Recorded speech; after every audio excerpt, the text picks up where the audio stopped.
right, let's get started. Good morning. Good morning. Oh, let's try that again. Hello. Have you guys not had your coffee? Good morning. All right. I could hear the people on Zoom more than I could hear you, and they're all on mute. So, good morning. Holy cow. And good morning, yes, of course, to all of you on Zoom. So, even though I can't necessarily hear you, I can see some smiling faces. So, good to see you, Mr. Rodriguez. Good to have you there. All right. So, I recently had an opportunity to fulfill a childhood dream. Anybody remember Robin Leach? Yeah. What's he famous for? Oh, is that the prize, what's the knocking the door and the what's it called? No, that's Ed McMahon. Oh shoot. Yeah. Oh wait, you know what I'm thinking of? Okay. No, I know. Is he the one Wasn't Lifestyle the Rich and Famous? Yes, Lifestyles of the Rich and Famous. Oh, yes. Right? I know. And I can't do the British accent, but he talked about like something about caviar dreams, you know. And so those of you who are, yeah, there you go, Champagne. There you go. How was it? Champagne wishes and caviar dreams. Yeah, exactly. Yeah. And then what he would do, it was the precursor to any of you. It's like you kind of got to be in between MTV's, what was the something about my crib? What was it? MTV Cribs. Yes, MTV Cribs. Yeah. So it's kind of like it was the precursor to MTV Cribs, but it was a British guy. It was very buttoned up and very proper. But they would go through and talk about the lifestyles of rich and famous and show you their yachts, their mansions, and the vacations that they would take. And it was a weekly show on like ABC. And I grew up in that area. And part of the intro to that show was they always had this Rolls-Royce. And it was just like this classic, like 1970s Rolls-Royce. And I looked at that car and I thought, one day I'm going to have that car. Well, a few weeks ago, I had an opportunity to fly to Chicago and meet a guy who owns a museum in Chicago.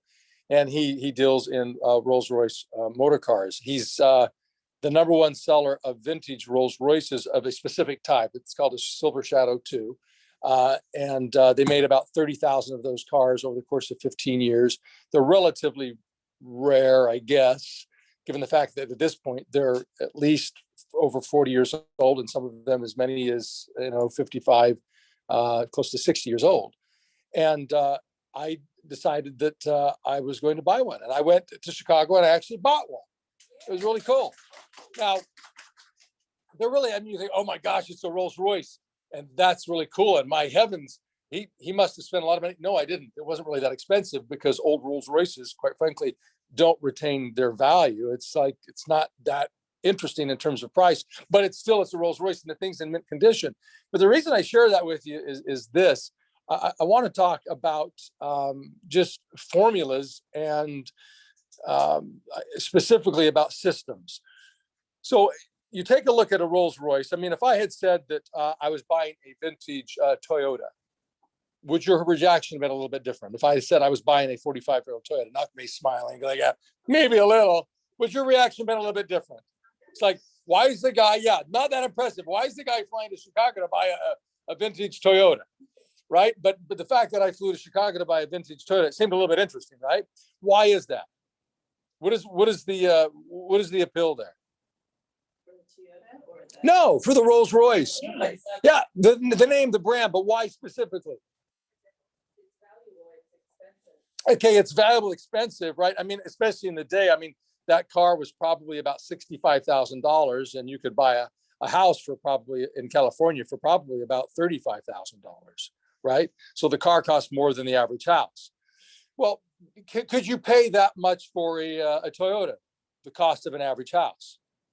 You couldn't, could you? Why? What's the difference? Okay, it's the quality, and of course the brand represents that, right? But ultimately, what's the difference? Why is it that, for example, do you know how long it takes to manufacture or to build, they would say in the vernacular of Rolls-Royce? Monica, you know how long it would take to build a typical Rolls-Royce if there is an average one? It's about 6 months. 6 months. Do you know how long it takes to build a Toyota Corolla? Actually, less than that. Half a day. Every 12 hours off the production line, they produce a Toyota Corolla. But for a Rolls-Royce, on average, it takes about 6 months. And that's if it's not highly customized. If it's highly customized, it could take a year. you can see that they use a different what? They use a different system, right? I mean, when somebody says Rolls-Royce, what's associated with that? What do we associate with Rolls-Royce? Okay, wealth, right? High quality, expensive, luxury, right? Well-built, hand-built, those sorts of things. With the Toyota, what do we associate? Affordable, right? And that's okay. Reliable, right? Retains its value. That's okay too, right? But they're built on completely different platforms, completely different systems, completely different, the word I like to use is formulas, right? I mean, who sells more hamburgers in the world? McDonald's. Who makes the best hamburger in the world? Okay, see, you have different opinions, right? McDonald's sells more, but you say In-N-Out has different, has a better burger. I would completely disagree. I think In-N-Out is horrible. It's by far not the best burger. I mean, best burgers? Well, I mean, I think Johnny Rockets is better than that. Well, I think a Habit makes a better burger than In-N-Out. I mean, really, In-N-Out? I mean, come on. Let's go dumpster diving. It's the cheese. Is that what it is? There you go. Which one? Oh, they are great. Yeah, an artisan burger. Right? But we're getting really, really off track. You're also making me very hungry. Am I salivating there? But my point is that the formulas that people use, that businesses use, the systems that they use give them different outcomes.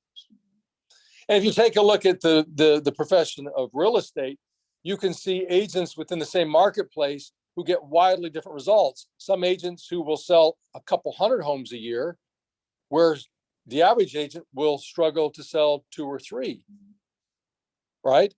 Well, what's the difference? Well, the difference is that the system or the formula that they use. If I said, for example, 10 times 10, what would you say? 100.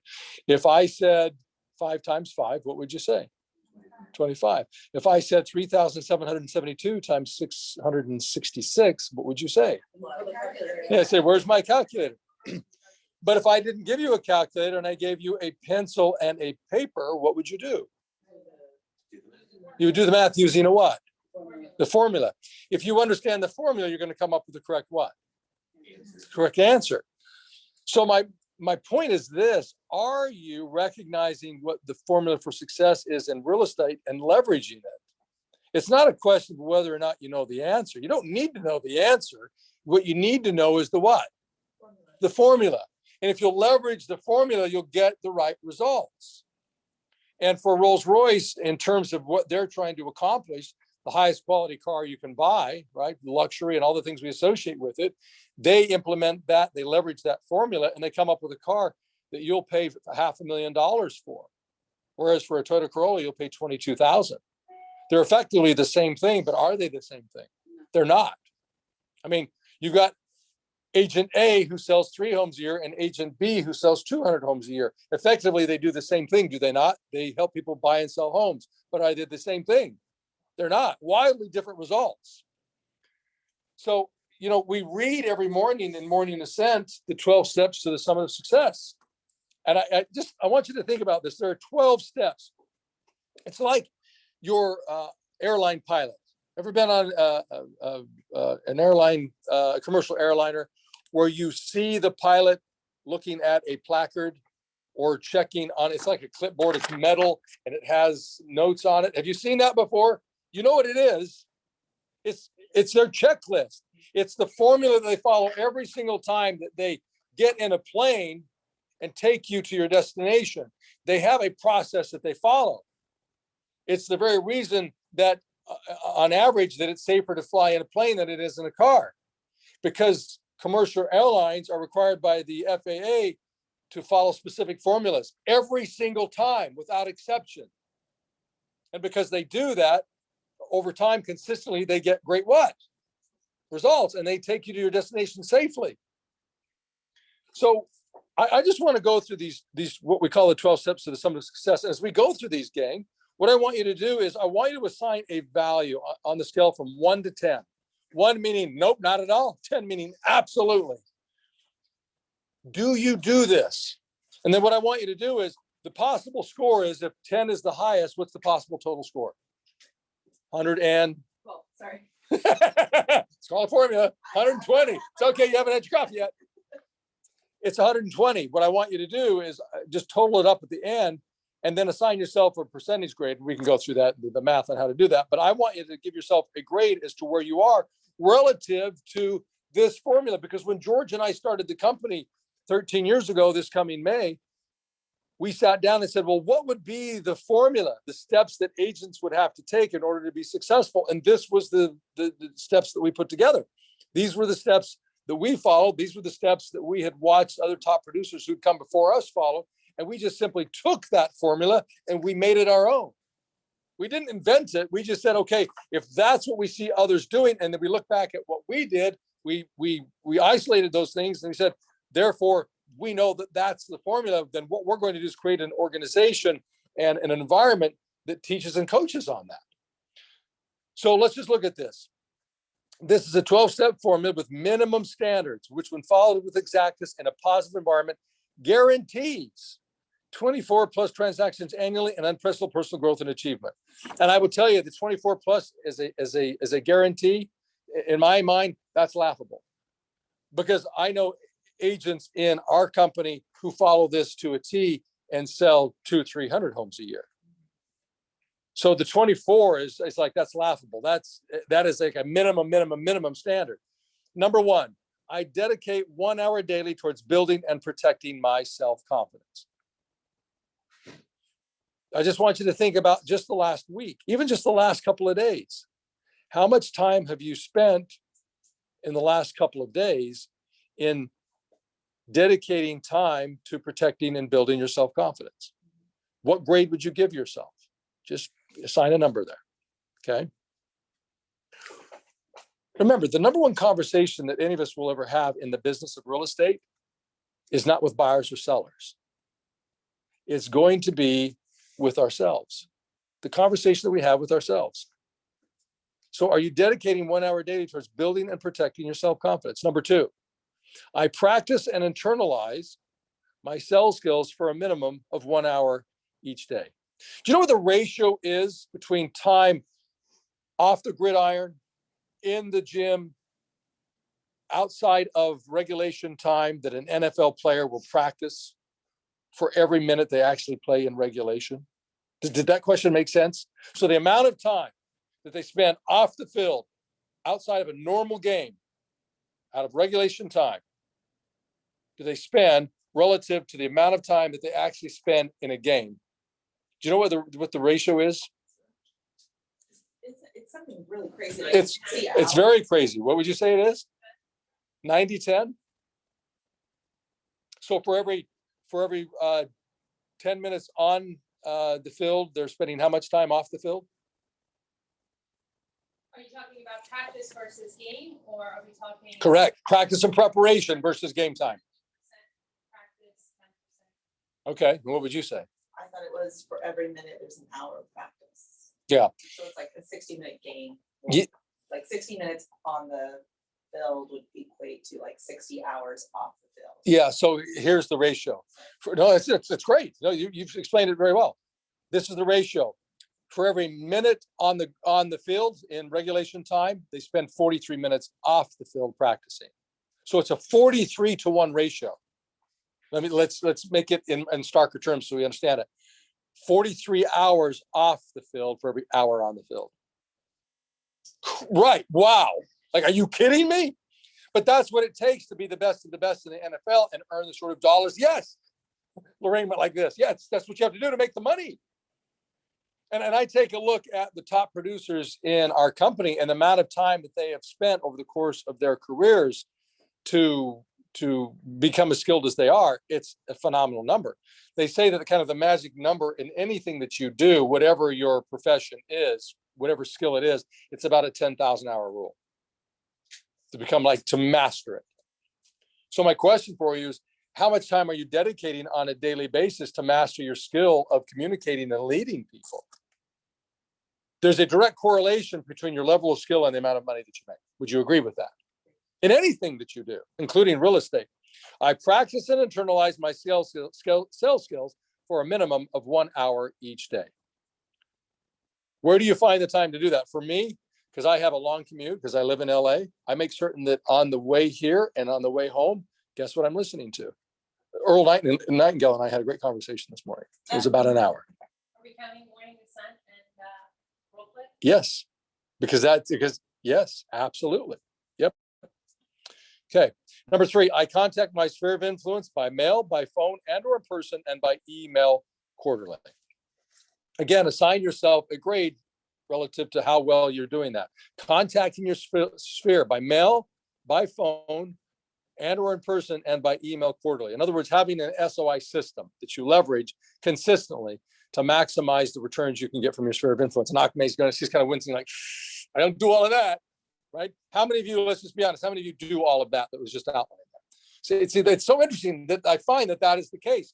Gang, why would you not take advantage of this concept? Who is more willing to work with you, strangers or people you know? I hope the answer is people you know, right? I've had some people say strangers, right? Like, well, that's interesting. I want to know more about your relationships, right? But the people you know, right? Because there's what? You have what? You have a relationship, you have a rapport. They like, trust, and respect you. Why would you spend your time knocking on doors and making cold calls to people you don't know, right? And trying to build a business that way and forget the people that you already know, the people who like, trust, and respect you. And yet real estate agents as a general rule do that. So I contact my sphere of influence by mail, by phone, and or in person, and by email quarterly. Assign yourself a grade there on a scale of 1 to 10. 4, I make 150 plus contacts per week, 30 plus per day by phone or in person. 30 plus per day. Does that seem overwhelming? Like 30 plus per day? Does it seem overwhelming? Does it seem doable? Yes. Okay, so my question for you is, how many times have you done that in the last 5 business days? Right? 150 plus contacts per week by phone or in person. Here's what I would say to this.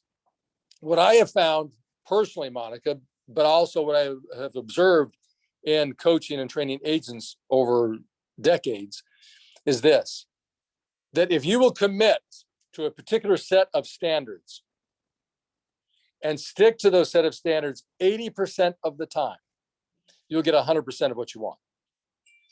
Now think about that. Talk about a great ratio. That's me saying, if you'll give me 80 cents, I'll give you a what? I'll give you $1. You get a 20% return. If you will stick to a plan 80% of the time, you'll get 100% of what you expected from that plan. It's a great ratio. It's a 20% return. How many of you are getting 20% on your money in the bank? You're not, are you? How many of you are getting 20% in the stock market right now? It's not happening either, right? So just think about that. A 20% return based upon doing this 80% of the time.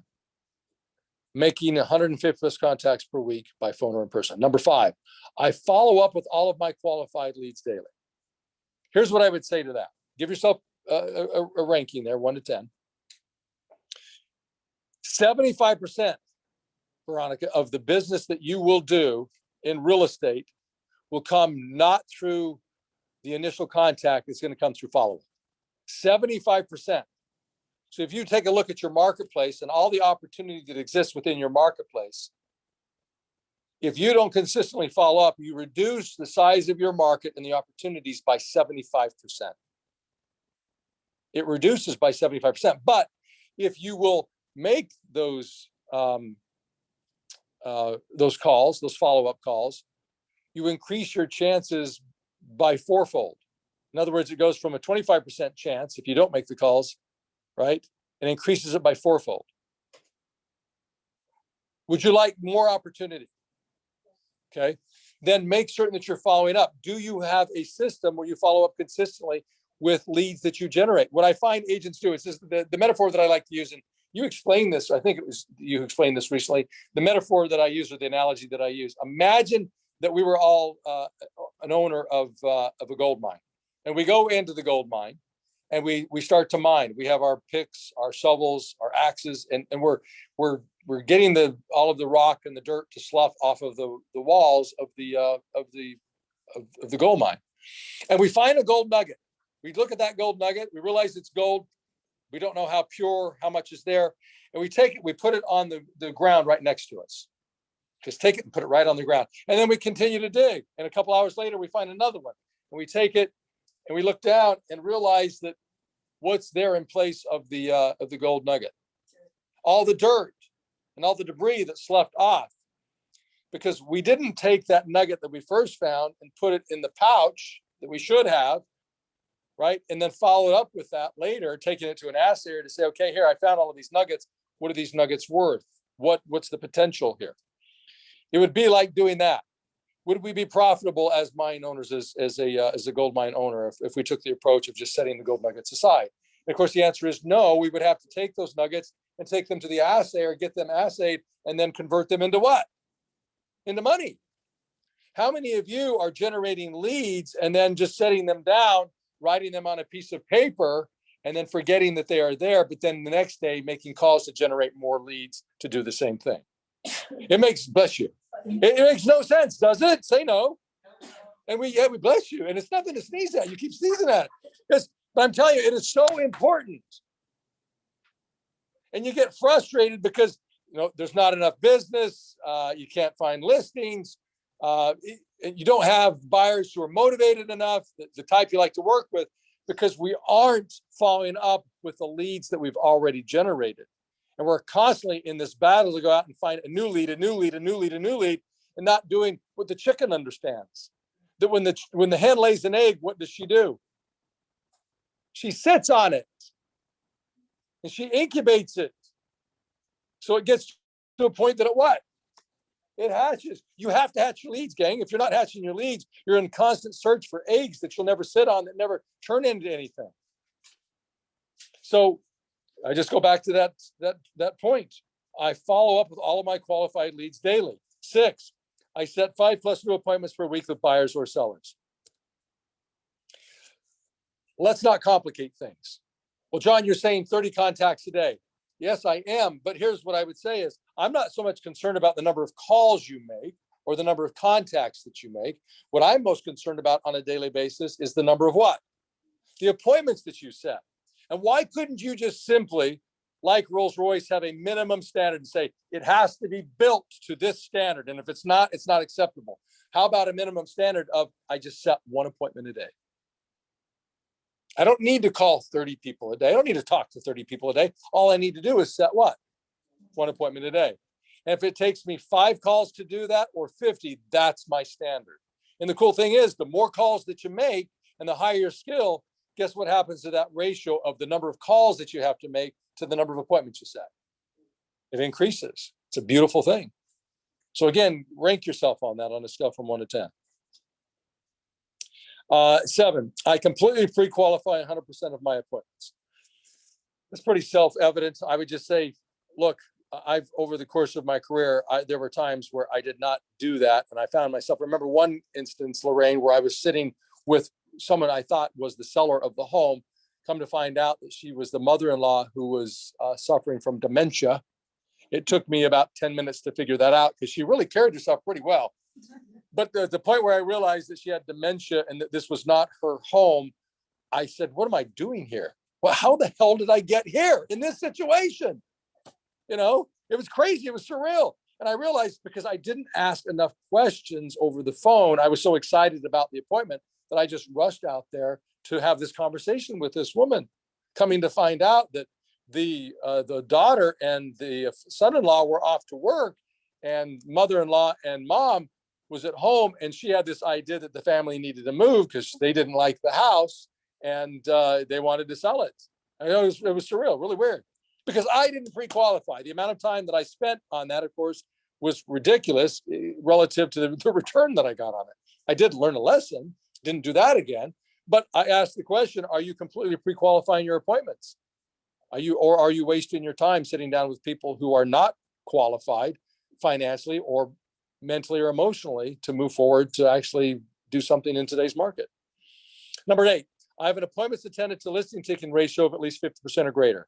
That specifically right there speaks to your level of skill. And I would just ask the question, are you practicing your skill sets on a daily basis? Number 9, And again, rank yourself on these.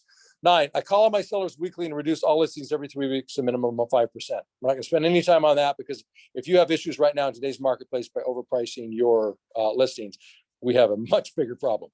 Number 10, I sell 75% or more of my listing inventory. I sell 75% or more of my listing inventory. That really just simply speaks to pricing the home correctly, ultimately, and listing homes with people who are motivated enough to sell the home in today's market, regardless of whatever is going on, including maybe dealing with buyer after buyer who goes through the process, failing, and then having to find a new buyer.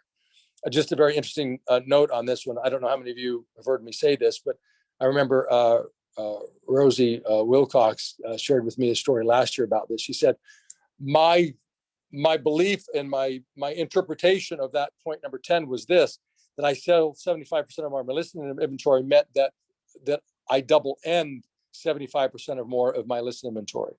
And last year she nearly did that. At one point, out of 8 or 9 homes that she'd sold double ended every single one of those.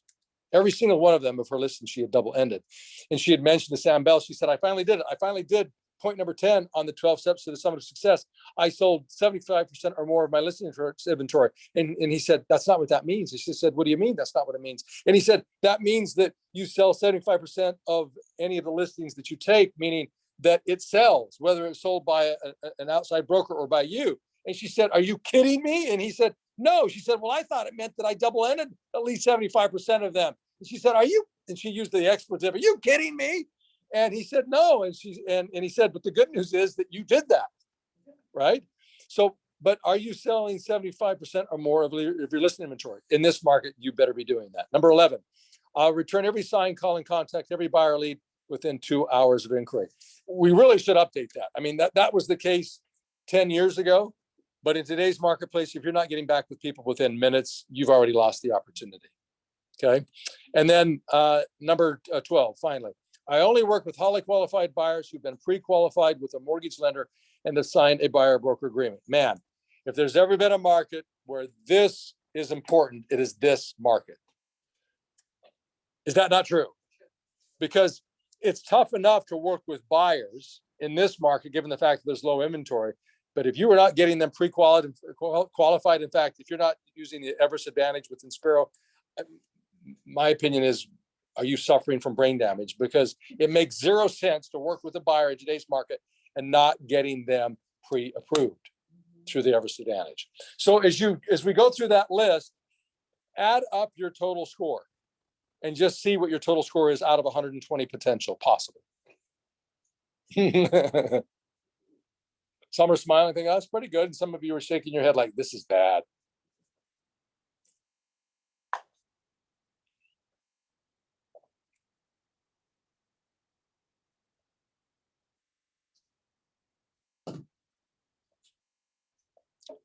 All right, anybody want to share their total score? It's like, no. Anyone? Yes, Knockman. 72. What is that? Let's do the math. Somebody do the math. What is that in terms of a percent? Yeah, 120. Yep. 60 something probably. It's 57. 55%. Now, if we were to assign a grade to a 55%, what would you say that is? She's like, I'm not saying that. I've never gotten an F before. All right. And I don't know that ultimately it is an F, but obviously it's not the percentage that you want, right? My point of all of this is to help you recognize there's room for what? Yeah, there's room for growth and improvement. So what I would ask you to do is to recognize that this is the formula. There's a reason that we recite this on a daily basis. So if you want to get better results, if you want Rolls-Royce results from your investment in real estate, in your business in real estate, then apply the Rolls-Royce formula. If you want Toyota results, then apply the Toyota formula. If you want Kia results, then apply the Kia formula. If you want a Yugo, do you know what a Yugo is? Anybody remember the Yugo? Lorraine remembers it. Yeah, it was a tin can that they put a motor in. It was probably a Budweiser can originally, and then they painted it. But if you want those sort of results, then apply that formula. But gang, just recognize, ask yourself this question. I have a business plan and I have a goal. I know what I want my income to be. Is my grade, my percentage that I've just observed here this morning after doing this analysis, is it consistent with that goal that I have set for myself this year? And if it's not, then say, okay, where's the gap? Where's room for improvement? And what I would say is, it's not like you have to go to all 12 and say, oh my heavens, well, it's all lost, because every one of them, I'm a disaster. No, what I found is this: if you will take at least one, if not two of these, and just start with that, one will lead to the next, will lead to the next, that will lead to the next, that will improve your approach and ultimately your results. And to prove that point, let me just finish with this. I was 25 years old. I was broke. I was depressed. I had high blood pressure. I was on high cholesterol medication, and I was single, and I wanted to be married. And I was so far behind where I expected to be. I remember Robin Leeds saying, what did he say? Yes, you do. You said caviar dreams, and what was it? Yes, champagne. Champagne bushes and caviar dreams, right? I knew I was going to be a millionaire by the age of 28, and there I am at 25 and having bill collectors chasing me, and I'm 60 pounds overweight. And it's like, I'm nowhere near the life that I imagined. And so I changed one thing. When I was 25, I changed the way I was eating. And because I changed the way that I was eating, I began to lose weight. And because I began to lose weight, I was excited about that. And then I asked myself, well, what else can I do to facilitate, to kind of expedite this process? And Ahmed, my young 25-year-old brain said, you could go exercise. You could go to the gym. And so I signed up for the gym. So I started to eat right. And then I started to exercise. And over the course of 6 months, I lost 50 pounds. And then over the course of a year, I lost over 60 pounds. And then the cool thing is this, that led to a greater sense of self-confidence that then allowed me to perform better in my business of real estate. And what was interesting is that over the course of 6 years, I went from being broke, being chased by bill collectors, to being a millionaire, because I changed the way that I ate. It starts somewhere. So you don't have to say, oh my gosh, I've got to do all 12 of these, right? That it's all a disaster. I want you to do all 12. But just observe one or two that you can begin with, and take that one or two that you believe is most impactful from the 2 or 3 or 4 or whatever it's at, and take it to an 8 or a 9, and watch how over the next 90 days, if you're consistent with it, how that will bleed into the rest of the formula and to the rest of your life, and how it will improve it to a level that you cannot even possibly imagine at this point. Fair enough? Make sense? Yes. All right. Glad you were all here. We got a full house that is packed. So let's